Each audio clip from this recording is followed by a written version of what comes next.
Mas Kemal, aku penasaran kalau biasanya kayak kita ngobrol di podcast gini Ya. atau sering di siaran ya, Aha. pernah nggak sih seorang podcaster atau penyiar itu ada momen blank? Karena aku kadang Oke. ketika lagi podcast gini ada momen dimana aku kayak, aduh, kayak sisi blank gitu loh. Ya, ya, itu ya, itu ya. normal atau enggak dan gimana ngatasinnya? Versi Kemal. Oke. Blank itu sering terjadi bukan hanya buat podcaster atau penyiar radio, any public speaker. Ketika berbicara di depan umum langsung ngeblank gitu ya. Ada titik-titik blanknya. Nah, gimana cara ngeblank? Kita harus ngelatih improvisasi, bro. How to train improvisation. Nah, improvisasi itu sangat penting apa? You look natural daripada lu baca. Lu lihat deh sekarang. Let's say Mark Zuckerberg deh. Kemarin dia presentasi mengenai Ray-Ban. Ya. Ya. Atau kita nggak usah yang baru-baru deh, yang lama deh. Misalnya, waktu Steve Jobs promosiin atau nge-launching iPhone-nya, iPhone 6 kalau nggak salah dia terakhir ya sebelum dia meninggal. Di belakangnya bro, cuma satu kalimat. Satu kalimat, dua kalimat. Sisanya apa? Improvisasi. Improvisasi. Dan itu yang akan ngebuat lo jadi apa ya? Jadi natural dan nggak ngeblank. Karena semua apa? Semuanya improvising with your own words. Gitu. Nah itu dilatih bro, biar lo nggak ngeblank.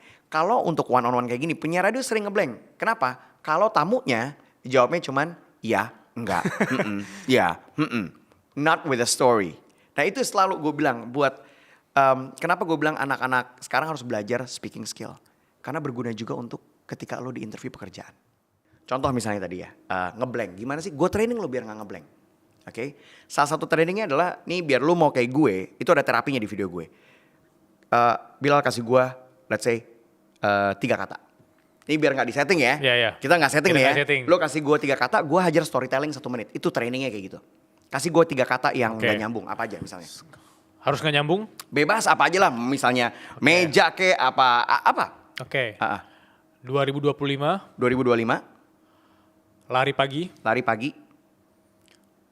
public speaking. public speaking. Oke, alright. Storytelling ya. Waktunya gue akan cerita ya, jangan definisi. Oke. Is to kick your brain. Yes. Ya, jadi gue akan coba dengan cerita. Oke. 2025 apa tadi?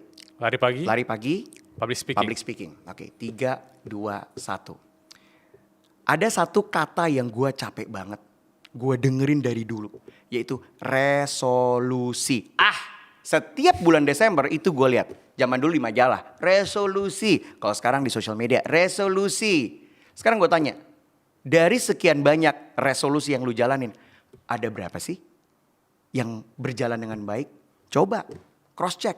Pernah gak lo meng-cross check diri lu sendiri? Dari resolusi gue dari Januari terjadi apa tidak? Gak ada. Orang mah banyak orang sekedar nulis doang. Dan dari survei yang gue lihat ya. Ini padahal udah masuk ke tahun 2025. Paling banyak orang tuh apa? Pengennya apa? Lebih sehat. Kemudian gue lihat tuh teman gue resolusinya lari pagi, lebih konsisten. Begitu. Ini baru aja jalan seminggu. Tanggal 1, tanggal 2, tanggal 3. Belum lari tuh orang sampai sekarang. Terus apa lagi? Naikin skill. Tingkatin skill. Skill apa? Macam-macam sekarang. Apalagi yang namanya akses untuk belajar skill. Macam-macam. Lewat video. Lo bisa offline. Ya, lo mungkin bisa ngeliatin skill dapat dari TikTok atau Instagram. Ya mudah-mudahan sih kalau yang gue pengen ya public speaking. Itu yang gue pengen. Orang bisa belajar public speaking khususnya lewat gue. Karena kenapa? It's doable, it's very easy, and it's very affordable.